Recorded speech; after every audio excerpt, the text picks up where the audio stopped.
Okay, so Sweaty Nick coming at you here today. We have Morrissey, of course, for Morrissey Friday, and You Say You Don't Love Me. And this is, of course, a Buzzcocks cover. And it's been a while since I last reacted to Buzzcocks at all, but now to hear Morrissey cover one of their songs.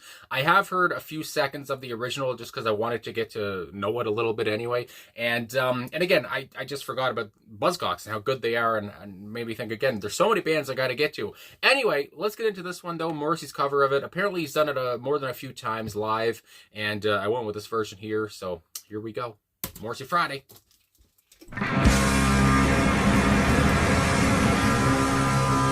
You say you don't love me, well that's alright with me, 'cause I'm in love with you, and I wouldn't want you to do things that you don't want to do. You know I always wanted you to be in love with me, but I think I realize at last the way things have to be.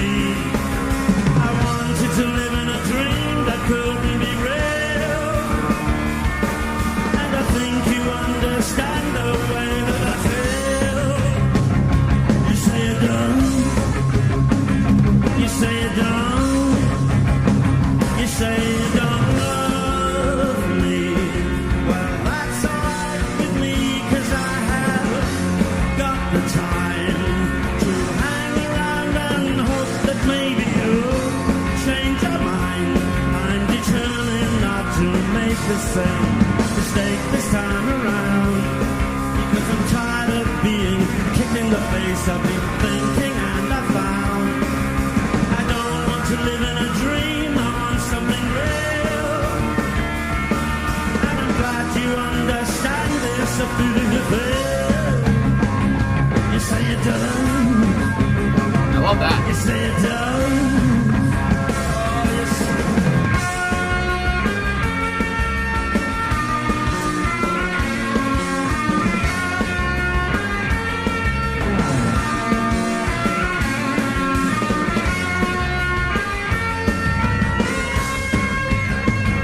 You say you don't, you say you don't, you say you don't love me. Well, that's alright with me, I'm not in love with you.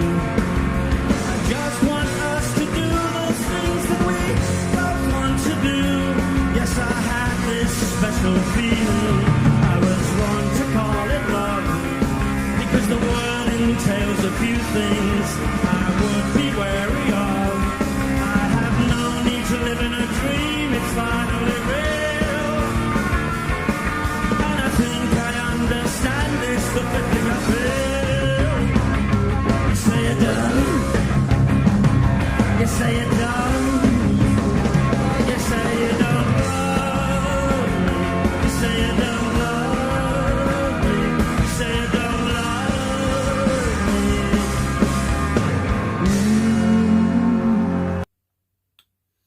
Well, there it is. You Say You Don't Love Me by Morrissey. Again, there's different versions of this, and I'm sure there's different. I'm sure there's different versions of it out there online here on YouTube and such. And again, I saw that at least on Passions Just Like Mine that he's performed this in concert at least 8 times. And again, I feel like to me anyway, just by the views of Buzzcocks' original version, I mean it's. Maybe it is one of their best known songs, whatever. But again, just from the views there, I mean, it only has 100,000 from what I'm seeing here. And so to me, it's just like maybe this isn't a well-known Buzzcocks song, but I love that Morrissey covered it anyway. Again, if I'm right on that or not, but I love that Morrissey covered it anyway. And again, like I always say, it's one of those songs where when somebody requested this, I was like, You Say You Don't Love Me. I was like, well, that's a Morrissey title. But again, it's a cover. And again, I just love how he took songs, a lot of, whether it's from California Sun, that whole album, or just throughout his career where he would cover songs in concert because he can. He's a fan of different people. Again, he's a fan of Buzzcocks. He's a fan of somebody like Joni Mitchell or whoever else he's covered in his lifetime, And again, just these songs where he knows that it fits his character, or just fits him, whether it's, character or not, or just actually him.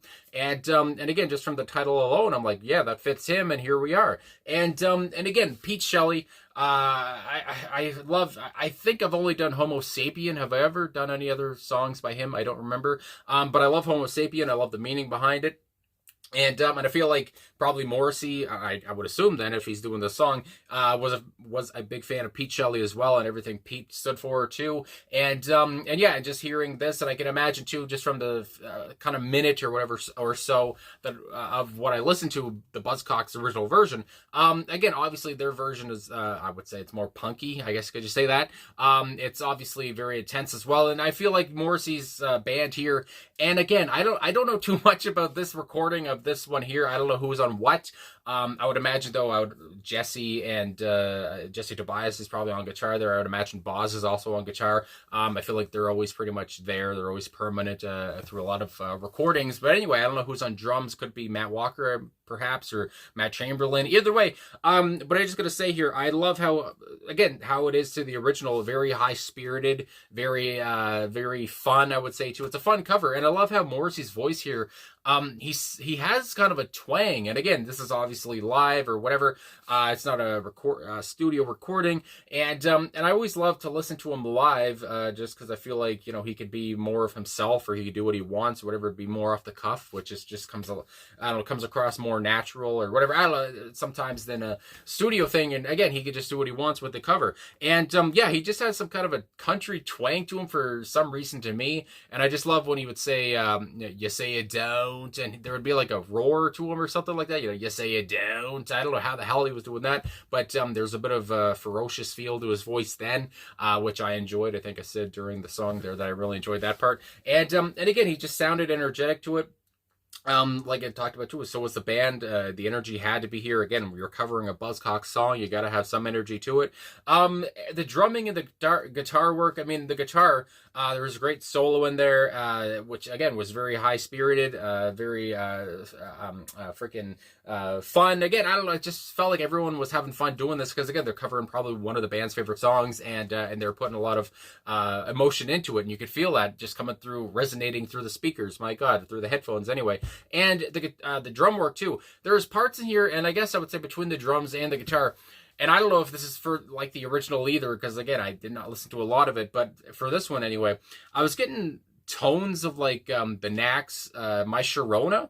I don't know why, but especially with some of the drum work, and I zeroed in on one part, I was like, why does that sound like My Sharona drum beat? But maybe I'm just out of my mind, which is possible. But yeah, I had to say that too, because I was like, what the hell? But then I was like, didn't I feel like the Knack stole My Sharona from somebody too? I feel like I did a song about that before. But anyway, My Sharona came to mind, and I was like, ooh, that's kind of fun. Either way, it was like I said, just a lot of energy, a lot of just fun going on. My goodness gracious, and it had such a bounce to it. It was obviously lively as hell, and like I said, yeah, it has to be lively as hell for a Buzzcocks cover.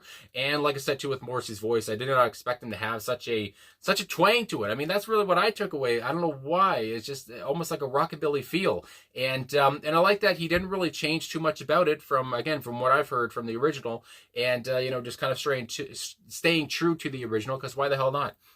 You can't really improve upon a Buzzcocks song, I feel like, for a lot of them anyway. And yeah, it felt like he was just covering one of his favorite artists, and showing love. My goodness gracious. So anyway, I usually can go through a personnel or whatever, but like I said, I don't see a personnel for the specific performance. But like I said, I love the energy everyone was giving here, and I love the way it sounded too. And yeah, it was just kind of an inviting song that you could just bop your head along to as well. And again, these lyrics fit Morrissey to a T, like always, and like I always say, he knows how to pick them. So let's get into these lyrics now.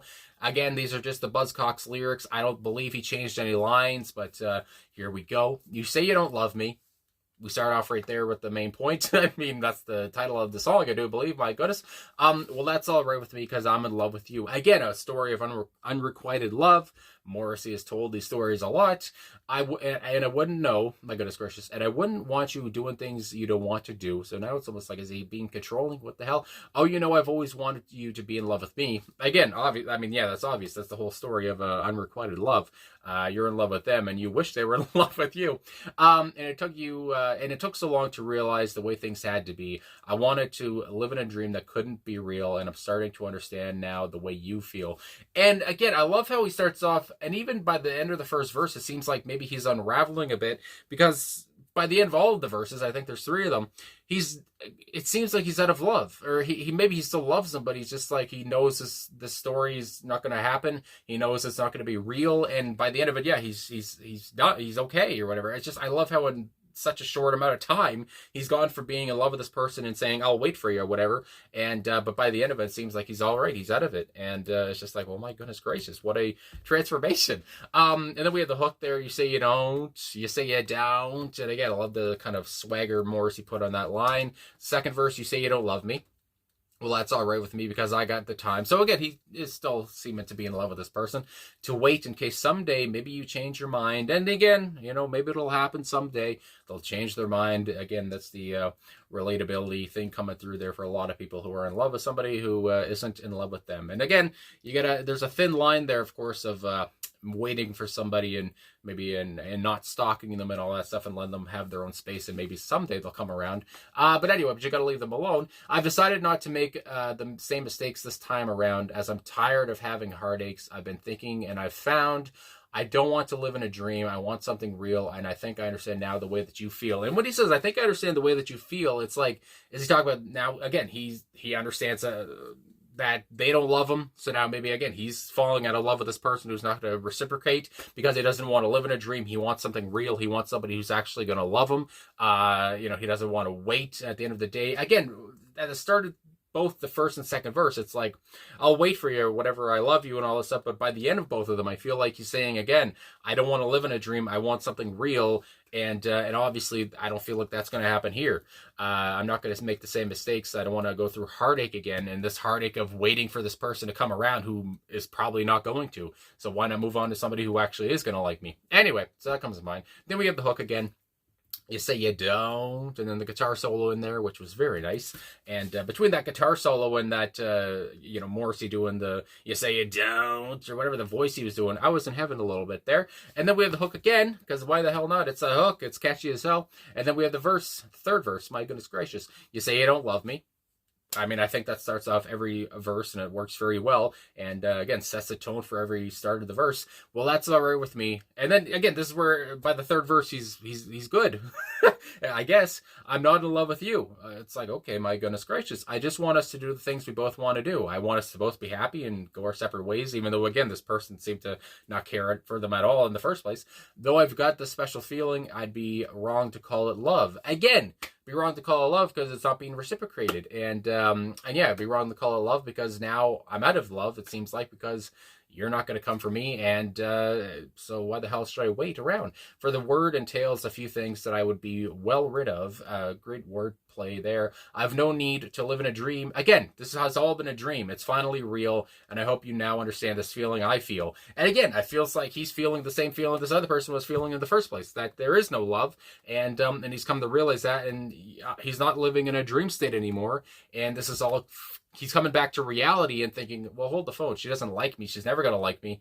I should probably just move on and not go along with this heartache. And I'm sure the other person maybe is happy with that, or maybe they're going to fall in love with him now. And now he's going to be like, no, I'm good. Anyway, then we have the hook again, and then the outro. You say you don't love me, and then it goes on. You say you don't love me. You say you don't love me, and a couple mm-hms at the end. So, yeah, like I said, infectious energy to it from the get-go. I love how, I don't know, maybe they're ending a song before I would imagine they were ending a song before they get into this, but great drumming from the get-go, very thrashing, I guess, in a way, very loud, very bombastic. And then you get into the cover, and again, it just seems like a guy, Morrissey and his band here, like I already talked about, covering a band that they have a lot of love for, and they wanted to give it that infectious feel, like I said, and and try to match that intensity or match that that spirit that Buzzcocks had, and just doing it in a concert, what the hell, and I enjoyed it a lot. And again, it reminded me that I got to do more Buzzcocks song. But like I said, there's so many different bands that I'm like, oh my god, I keep forgetting I want to do a song by them. So anyway, I guess that's all I gotta say. So thanks for watching. Thanks for liking, subscribing, commenting. Again, I'm sweating. My God, there's no insulation in these walls. So in the summertime, it's terrible. And of course, in the wintertime, it's cold as hell, which I enjoy. But anyway, that's my life. So thanks for watching. Thanks for all the support. My goodness gracious. I'll talk to you guys again soon.